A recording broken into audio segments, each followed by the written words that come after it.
What's up, vinyl community? It's been a minute, and everyone else on the YouTube realm. Um, I traveled from Central Texas out to the West Coast, come see some family and friends, come see my grandpa, and on the way I stopped in Phoenix and stayed a couple nights at a really good friends, my friends that live out there. They have a nice house and everything, so they let me crash in one of the spare rooms. Super nice to catch up with them. Uh, but their house is like 25 minutes away from the In Groove, and if you're a half hour away from the In Groove, you're not gonna not go to the you're not going to go, miss out on a chance to go there. And so, but because I'm traveling, I'm on a super budget. I'm not on I'm not traveling to go buy vinyl. That would eventually, but it doesn't mean I can't pick up a little bit on the way.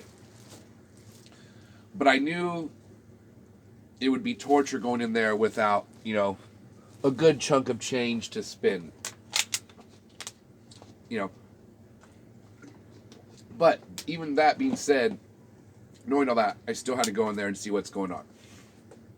So I go in there. Store is very big. It's a little bit bigger in person. I mean, I knew the store looked big in his footage, but definitely a little bit bigger in person. And let me scoot over a little bit here. And so, and I'm in our jam room, Paper State jam room. So a little bit bigger inside the place in Phoenix, the In Groove. When I first walked in, Mike wasn't in there, so I was like, oh man, maybe he only comes here to do, I don't know, maybe he only comes here to do the videos or whatnot. But he was there. He was just in the back, he was backstage, so to speak. So I looked at the new arrivals to start flipping around, and I'm going to show you what I got. I did get 2 albums, and I mean, I was like, do I get some jazz? He's really known for jazz, but his store has everything. Like, they are not short on metal, punk. It just, he definitely probably has more jazz than your usual record store, but just a lot of good everything. And the prices were really good too. Super stoked to see that. For a store that's kind of, famous on Facebook, they could probably upcharge the prices a little bit. People almost pay them just because, it's the In Groove, but they totally don't take advantage of that. They still have really good deals. So, enough freaking the hype. One of the first records I saw was this, Witchcraft. And this is the album, I don't know the name of this album. I have this, I think it could just be a self-titled album. But I had this on my iPod, so I brought my iPod while I was traveling, which I haven't listened to in a while. Luckily I found the charger to it. Literally listened to this album, and I was like, I just still don't have that on vinyl. It'd be cool to swoop that up eventually someday. I've never seen it. I like the only time I've seen it on vinyl was the first time I heard it. This guy who owns a record store out in Monterey, California, Bob Vinyl Revolution. I'm pretty sure he was playing his copy, and I was like, I went there the next day. And I was like, what were you playing today? He's like, oh, that was Witchcraft, and I was like, is that for sale? He's like, I don't have any on vinyl. Pretty sure it was his copy, and he wasn't selling that. Holy crap! I wasn't trying to even ask him. Sorry. Whoa, that was horrible. But anyways, they had this copy, and they only wanted it for $24.99. I mean, that's a good deal, and it's on without spoiler alert on the next album. Try to keep some type of suspense. It's on purple vinyl. Pretty cool. Which I'm still a fan of traditional, just plain old black vinyl, but some of these albums that are coming out on a unique color like purple or see-through red, or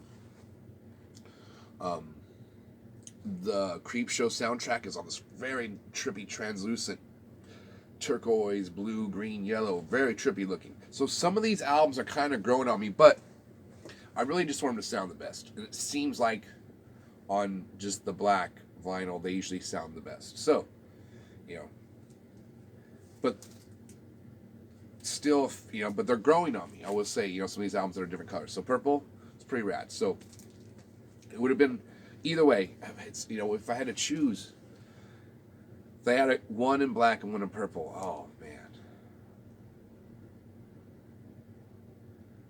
I probably would have got the purple one right now. But But if they would have told me, the purple one doesn't sound as good, I would have got the black one. But this is all they had, was a cool one in purple. So stoked.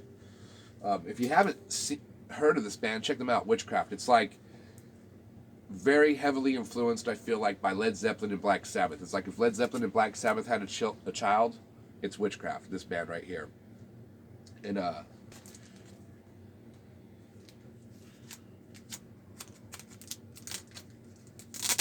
me tell you a couple songs to check out.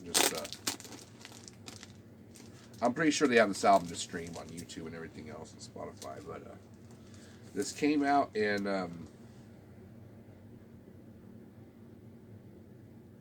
I want to say around 2006. It doesn't even say on this album because they're not really a big band. Hopefully they've gotten bigger.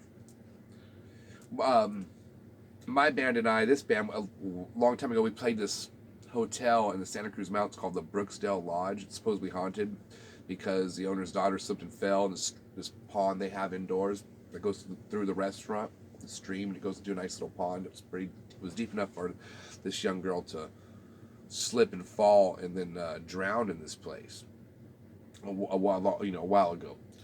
And then unfortunately 2 more people drowned in the pool on the property. So this place just has bad luck, but it's a very beautiful place, and it has a stage in the bar area where the pool is at. The deep end has a glass window, because they didn't have those underwater mermaid dancers, with the fucking tube of wind, you know what I mean? Anyways, so you can see from the bar. Totally old school, trippy place. But we played there, and then I knew Witchcraft was going to be playing there too, which I didn't get to go see them. But the main reason Witchcraft wanted to play there, we were told, is because of how it was super haunted. So, kind of a little trippy. We just were looking forward to playing there because they gave us, you got comped a hotel room. Each band got their own hotel room. So, like, one band would always, unfortunately, have, like, the biggest rager in that hotel room. Each band would get a couple rooms. You would kind of get hooked up. It was cool. They would try to give you these rooms, They would try to give you the hotel rooms that were, like, at the side of the hotel where no one else was staying in at the time, hopefully.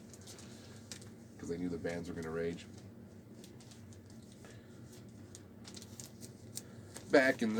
Those were back in the younger days. Alright, so the next album. But yeah, super stoked. What's really cool is my bass player has a turntable he found. He has a suitcase turntable, which I borrow sometimes and use. He collects vinyl, but he's not the biggest collector, but he still knows a shit ton about music, though, on his computer. He has a lot of downloaded stuff, but now he just usually streams like YouTube and lets it go. But he set up a turntable in here for me the dude's like got it from an estate sale. It's a turntable I've never have seen before, so we're gonna make sure it plays okay. Give it a little test run. I might throw one of these on there to give it a little less. Oh yeah, one of these. Here's the other one I got. Bad Brains, Eye Against Eye. What's funny? A while ago, Bob Bradley, killer YouTube channel, killer vinyl channel. Go check him out. Really good musician, also. Check out his band on there. I can't think of the name of his band right now. Really cool name though. Anyway, just go check him out. He had got this at a record convention a while back, and I was like watching his video, like, oh, I already got that. So then I filmed a video saying, oh, Bob Bradley got Eye Against Eye. Sorry, Bob Bradley, you're like my homie that I've never met before, I guess. But so on my video, I go to show my Eye Against Eye. I didn't have a copy. For some reason, I thought I did. Love Bad Brains. I have a live album where they played a lot of the songs off this album, but I did not have this album, so Bob Bradley upped one up on me again. The dude's collection's freaking awesome. But, so, that being said, finally found a copy. And what's cool, and this he had for $29. So that wasn't too bad. I swear I thought I paid $22 for this one. But anyways, $29. So, pretty good deal. It's the original pressing. So SST, it's got the green. So really good condition. Has like one little, like not a scratch, but you can see there's a mark in the vinyl, but it doesn't look like it affects the play at all. And I don't think they would have. But anyways, so while I got these, when I was looking at I looked at the whole jazz selection. It had like a lot of I kind of scammed over the whole jazz section. I didn't really dig hardcore because I knew these two was really was in my budget. You know what I mean? I wasn't trying to. I couldn't overspend. I mean, literally would have been digging into gas money, which I already kind of did. So the cool thing was I got some two grails. I felt like got to go in there, and so as I turn around, there's Mike. There's the freaking one of the vinyl community legends, or the Godfather, so to speak. I like to say sometimes when I'm joking around in the comment threads, but I'm being somewhat serious. Some of the this dude has like over 30,000 subscribers, and it's not. Don't beat yourself up on whatever number you're at, but he's a big player in the vinyl community game, and I found out about him during the pandemic. I was scrolling through, and it was one of those videos, I think, like records you should have in your, like 10 records you should have in your collection. And I was like, let's see how many, do I have any of the 10? Hopefully I have. And I had a couple, but man, he was showing some heat of artists I'd heard of, but stuff I didn't have in my collection yet. That's kind of, and then I clicked on a few of his other videos, and I seen his stereo just looked like he was a serious guy. But his collection, you could see behind him. And I could tell he had multiple copies. You can see the ridges of the albums, and I could see like Electric or Axis Bold of Love. I could see he had like a stack. You know what I mean? So certain albums I felt like I could recognize that. I thought I could see Pink Floyd Animals in there, a stack.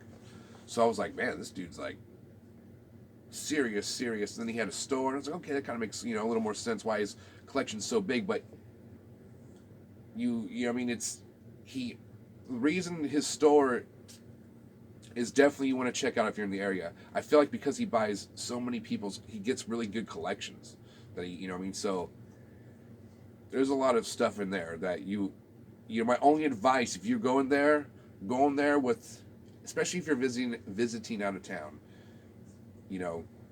go in there with a little bit of, you're gonna probably even want. I couldn't even get a damn T-shirt. I was on a budget right now, but I'm not tripping. I'm gonna go back there, so it's not gonna be my last time going there.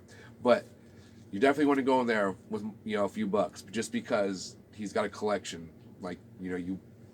you probably assume or you wouldn't believe, just depending on your how your brain works. But so he walked out from the back, and so I came up, and I didn't want to be, dude runs a business. I'm sure you don't want people all day long, hey, talking your ear off. So I just was ready to buy my records. This is all I was going to do. I was going to get, even though I was probably going to scope around some stuff. And he's like, oh, you ready to go? And because I could hear him saying he was going to have to get out there and go do something. So I was like, it's my moment to go talk to him, you know what I mean? So got these, and I was like, hey, man, you don't mind if I get a picture with you? And he was like, oh, no, not at all. Where are you from? I told him I came out from Texas because I was going out, I was passing through, and super nice guy. When he heard I like I came and I was a fan, he was like, he was like, oh yeah, he's like, those two albums you just got, or this collection I just got. He's like, I just, you mentioned the George Benson collection. I was like, oh dude, yeah, I totally love the video. I watched the videos. Oh, it's crazy. So the place is awesome. Mike's super cool.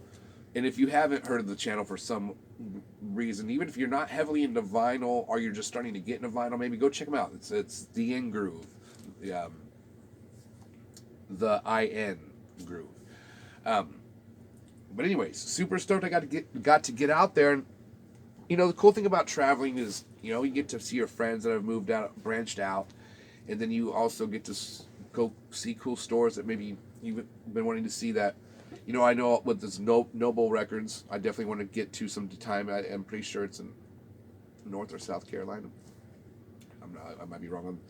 Anyways, and so it'd be cool to eventually get out there and check out some of the. I know there's a few people that have stores in the vinyl community. It'd be cool to go check them all. And even some of the stores that people go to, you can tell have some really good records. So either way, it was cool to actually see a store that's big and somebody that's in the vinyl community that's been doing it for a lot longer than I have, and it's I love records and I love music. Music is my one of my main passions. But to run a record store, that's like that's just a lot of such to keep any business afloat. It's just a lot of hard work. Like even if you're like love vinyl, I mean, just you're gonna have to, would still be better than doing something else. I would never be complaining to have to run a record store, but to keep it afloat, I'm sure it looks very romantic until you're actually in there. And at times, you know, what I mean, it's rough to just you know, I mean, it's nonstop. You're once you got that much invested in, you're running a business. You know, I mean, you don't really probably get, you know, I'm sure you get to sleep, but I'm sure your days are very just involved in vinyl. You know, what I mean, and who knows, someday it would be cool to run that. You know, what I mean, with a handful of people you trust that could help maybe work there someday, but I really enjoy listening to vinyl, be able to go to somebody's cool store, get it, and not have to worry about so much running. That's for me right now because I play full-time musician.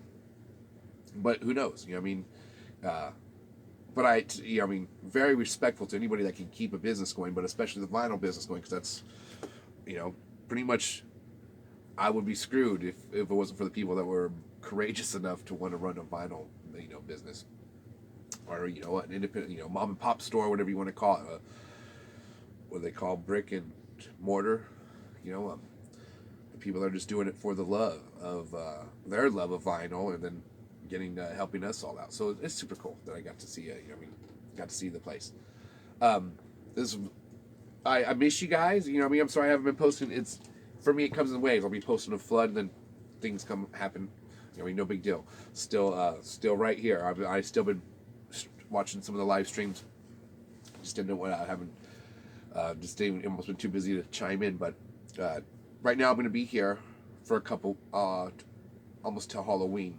So now that I'm chill, I'm going to be chiming in. So, anyways, that being said, I already drank coffee over at my grandpa's. So like and subscribe if you enjoy these rants. Stay positive and play lots of vinyl. And gosh, I mean, I don't have. Here, we'll just go for it. Let's go to the 20-minute round. You guys, gosh, Ty, I'm gonna get out of this video anyways. But when you do travel, and does anybody get homesick? Not because like you miss your home. I miss my home, it's my dog. I miss my family out in Texas. But